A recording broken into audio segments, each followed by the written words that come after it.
For those who are not familiar, these are the cards of La Lotería. So this is a centuries-old game that is very popular in the region of Mexico, the Southwest, actually a lot of Latin America. But where we know the first printing, mass printing came from is in current day Mexico, which was called New Spain way back then, right? So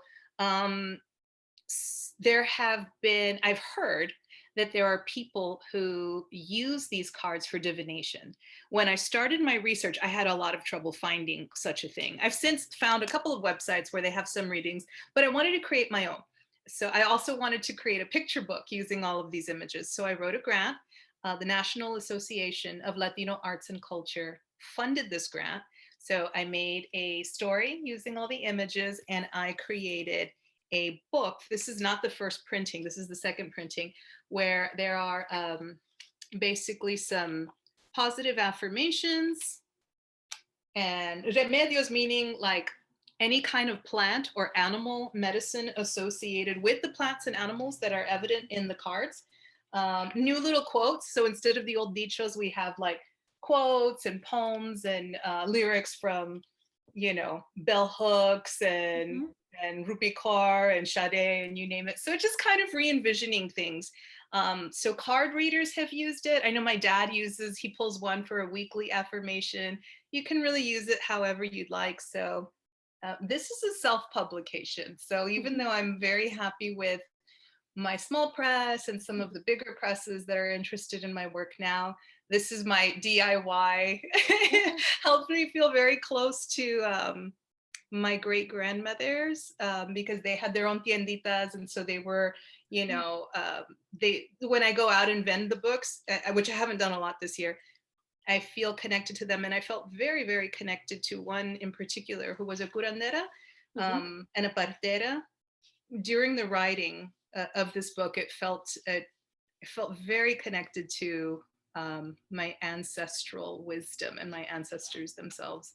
So I printed it as last year during Christmas time because it was the end of my grant and I have a big old family, right? And so I printed them as Christmas gifts. Right. But other people kept asking, and then I sold out, and then I printed some more, and then had some friends help me with the Spanish version because my Spanish is still in progress.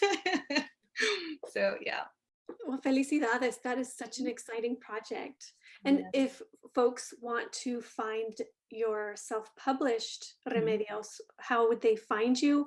Or people who want to follow you and know more about you, how can they find you? That's a great question. So pretty soon I'll have my website live. It's not yet because that's not my forte, but that's okay.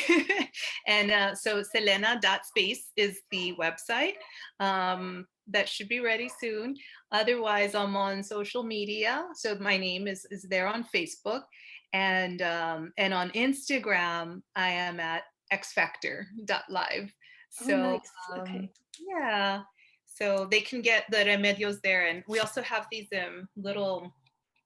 we've made some veladoras out of, so a friend of mine has redone some of the imagery. And so that's been a lot of fun too, to hear how people, especially during this quarantine time, it's really been interesting the direction that this project has taken, because I think people have felt that need to, as you said in the beginning, just kind of go within and reflect and connect to their culture as well. Right. And so are those for sale as well, what you just showed yeah us? So in I have a veladora somewhere, but yeah, basically you can, let's pretend this is one. Okay. You can stick the label to a candle because it's easier to ship that way, less mess and whatnot.